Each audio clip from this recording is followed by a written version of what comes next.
You guys know what time it is. Golden Corral. GC time, baby.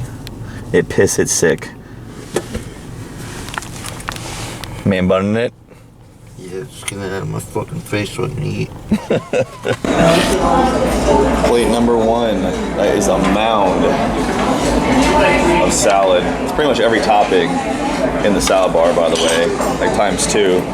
And a burger to go on the side because it's almost 4 o'clock and they stopped serving burgers at 4, so I wanted to get one of those in. And pretty much got everything in here from chicken to spinach, lettuce, regular lettuce, tomatoes, cucumbers, olives, peppers, broccoli, everything, the whole 9 yards. Viking just finished up his salad. What are you working on there, mate? It's a good old American plate right there.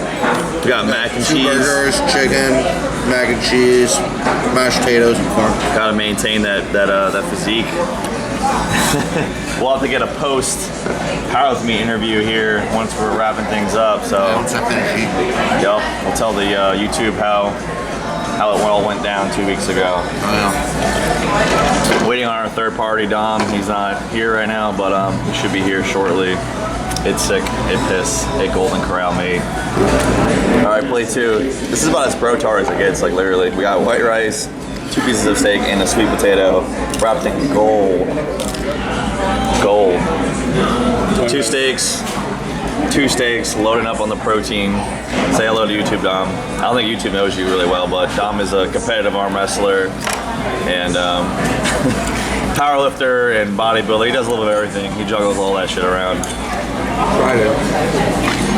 We all try to. All right, so that's plate 2. That's like your 3rd plate, right? You're killing it, man. I wonder why you're being able to eat so much more lately. Half natty, bro. Half natty, mate. It's okay. Plate 3, we got 2 more steaks on here. It's 7.7 ounces. Yes, I did bring my food scale to Golden Corral. Do you even science, mate? Sciencing. Sciencing. What are you doing? Steak number 5. Down. Steak number 6. We all have 120 grams of protein. Hold on, wait. Get this on video. Can you Yeah, hear this? yeah. I'm also links on the Say phone. something. Devin. Can you hear him? No, I can't hear him. Can you? Most retarded idea ever. Why are you talking so low? Speakerphone it, mate. It is on speakerphone. How's that on speakerphone? Do you hear him talking? It's loud. He's like whispering. Hello? Why are you whispering? This is the most saddest little dessert plate I've ever got. That shit you're taking must be getting to your head, man. What do you got there, Dom? Beat me in arm wrestling match. What was that? Some crack with some gummy bears in there. Crack and gummy bears. Yeah. The diet of champions. And of course, the peanuts, Oh yeah, nuts. they help. They help with natty test levels, I heard. Yeah, definitely. Natty That's why natty test levels go up. Natty test levels. And you got, what do you got there? The good old GC carrot cake. Here, take some natty test levels. Dude, fucking food, dude.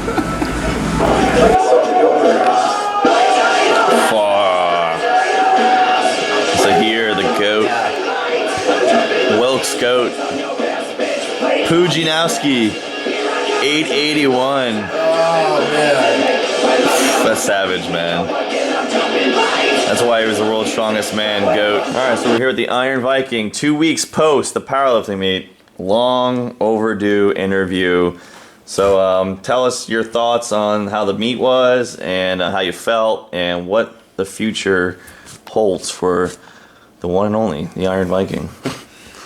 Overall, I feel like the meet went really well. I definitely, I could have felt better at the meet for sure. Just due to the fact that I cut down from 256 down to 242. In one day, right? Yeah, pretty much one day. It was all water cut. Savage. And the cut the morning of and sitting in the sauna was ridiculous. I made a couple mistakes. What was the mistake in the sauna? Oh God! See, I used to when I was in the Marine Corps, I used to dip all the time. You know, I just used to throw in shoes and like it was nothing. Just stay awake on post and whatnot. So I figured, you know, I mean, I don't use tobacco anymore, but I figured I'd still be able to handle it. So I fucking, you know, thought putting the dip in will make me spit. make me lose weight. So In a 180-degree I sauna. put the dip in, got in the sauna. I'm spitting and sweating, which the sauna, actually I ended up having to go to a second sauna because that one sucked. It just wasn't heating up fast enough for me to sweat it out without feeling I was going to pass out and die. But I'm sitting in the sauna and suddenly I just started to feel sick. Went in the bathroom, I fucking threw up. Hey, it's good for cutting weight. Yeah, I threw up. I shit, like, because it made me shit too. So realistically, it did make me drop some weight. It just made you feel like crap. It just made me feel terrible. So then I drove all the way past where I had to weigh in, like about an hour away, to go to a different sauna because the one I knew the one I was about to go to was good. Went there, cut down a little bit more weight, threw in another dip, and made me sick again, but I spit out more weight. There you go. Then got some Skittles and shit, sour Skittles, and spit out more weight. Good old BeastAesthetics technique. And made it down to 242. In fact, I Right on the money, right? barely made it. We had to set it to kilograms, and it was at 110, and it was bouncing between 110 and 110.2, and it wouldn't sit on either one. So because of that, I was 110 kilograms by the book. I made weight, and I had to get fully naked in front of one of my friends. Good old powerlifting Kind of weird mints. to make weight. The mints. But I made weight. 5% life, dude. Ate as much as I could that day. Probably ended up getting about 6,000 calories in me, which is okay. I ended up walking onto the platform the next day at about 256. I got back to my weight. Which is exactly what a successful cut is supposed to be. So Yeah. you killed it. It was just rough because It you're not was used to rough cutting that on much my weight. body, and the next day, where I felt the impact was on my joints and my ligaments. My joints and my ligaments from that huge water cut just felt like shit because those take a little bit longer to fucking absorb that water back into them. Yeah. And as soon as I started squatting and warming up, I noticed my left wrist was giving me a lot of shit to the point where I had to, even during my warm-up squats, I had to wrap it so tight that my hand was going numb. Right. Anyways, finished my warm-ups. I think my last warm-up was 585 on the squat. Something like that. Maybe yeah. High less. five. Maybe less. I don't know. It blew up like it was nothing. When I opened at 628, 628, I opened up my first squat, and I crushed it with such ease that it was unbelievable to me because the most that I'd ever squatted was 635 in the gym. But I guess, walking it out and whatnot out of shitty racks and everything made it the meat. The meat, it was prime condition. The meat, it was good conditions, seeing as I could just unrack it from a monolift, which is way, way easier, which I'd actually practiced only once before the meet because I'm familiar with using monoliths, but I don't train in them just because I like to have the strength to walk it out. Yeah. Ended up going up to 666 pounds. Fucking smoked it. Yeah, that was easy. Super easy. Felt almost easier than my opener. Looked like it on camera. Then I went up to 705, and what went wrong with that was I got real psyched up, and I went out of the bar, and I rushed my setup, and I didn't get the bar in the right. I like to set the bar right on the shelf of my rear delt, so pretty damn fucking far down there, pretty low. Lower the better. On my back, but it ended up sitting a little bit high, almost up onto my trap a little bit for my last temp was 705. And what happened was when I knew as soon as I unracked it, it was wrong. Everything was wrong. I should have just re-racked and restarted my setup, but I went with it. Got down in the hole, I didn't get my rebound like I normally do in the hole. The weight was just almost too much on my hip flexors to get the rebound like I normally would.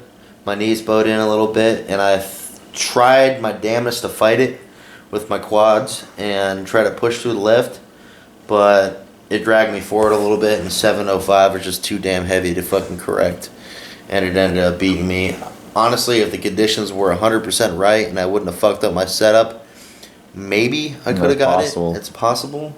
I might have had the same issue. You definitely had 700 right on the money. And by the way, guys, the reason why he had to go 705 is because this was done in kilos. You can't just pick 700. You have to pick what the chart says. And the nearest weight, 699 is the one below that. which is he's going for a 700 Not squat. 700. You can't claim 700 if it's 699. That is powerlifting code. So he went for the gold. He went for 705, and he was close. I agree. If everything was perfect and you didn't have to cut weight, the 705 would have been yours that day for sure. But you still ended up getting 666. Which was the American record for the junior 242s. And it was the American record by over 40 pounds. Right. Which is cool, but I would have broke the American record by like 70 pounds or something. Which, hopefully my next meet I do. Yeah. I can stick it, but I doubt I'll be a 242 again, but we'll get into that. So anyways, next lift, went on to the bench press, started warming up for the bench press, felt like shit. 225 felt like shit. 315 felt like shit. Everything just felt like shit because that squat, one, the squat took everything out of me. Yeah. And two, the biggest lift, the lift that suffered the most from the weight cut was definitely the bench. Your pressing movements always suffer the most, guys, if you cut dramatic weight. God, my joints just felt terrible. I didn't feel like I had any power. I felt like, in the gym, I felt like I could have smacked 405 weeks prior. But fresh, for sure. Fresh, in the gym. But with the weight cut and everything, and with that failed squat attempt, it didn't end up going my way. So I ended up opening at 340 something. Yeah, and then went for like 375 second attempt. No, I went for 375 my second attempt. Got that. Got both of them, but that's 375 went slow. Yeah, so I was like, you shouldn't go for 400. So you tried 385. Yeah, which I'm glad I did because the issue there was I wasn't really in the. I feel like I could have got that too, but I wasn't in the right mindset. And when I was driving, realistically, I could have fought it. But the weirdest thing, I don't normally use a belt when I bench press, but sometimes it helps a little bit, so I decided to put it on. And my fucking torso cramped up on me. One of your obliques, I remember. My obliques cramped up my obliques, my lower back cramped up so bad. I think it was from failing that heavy squat. Most likely. That I just had to stop pushing for fear of fucking myself over for the deadlift. So I just cut that on the second lift. So far I'm fucking 4 for 6, which isn't bad. Because both were PR lifts. Yeah, both were PRs either way for the meet.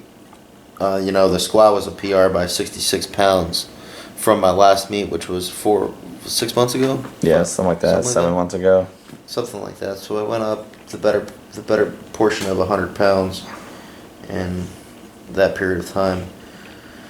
Went on to the deadlift, opened at I think it was 628, same as your squat, right? 628. Warm-ups were doing real good. I took pre-workout right before the deadlift. I always take Which is smart. Right before my real last, smart to do on a powerlifting meet. Lift. I don't ever take it in the beginning because it'll burn me out too fast. I usually just drink coffee the morning smart. of. Just a few hundred milligrams of caffeine, that's it. Yeah, coffee is a lot easier for me to process, and I can drink coffee like it's water anyways. It's just enough to wake me up and be focused, basically. Yeah, so 628 went up like 628 was butter, super easy. Went up to 666. It went up pretty quick. It wasn't. I wouldn't say it was super easy. It looked super easy on camera, but it felt heavy.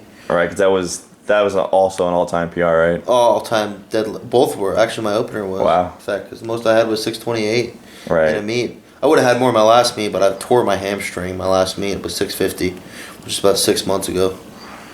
But then I went up. My fucking goal was to pull 700. Pull 700. That's the one thing you kept saying the whole meet prep. Been that goal for over a year. The number I wanted was 700.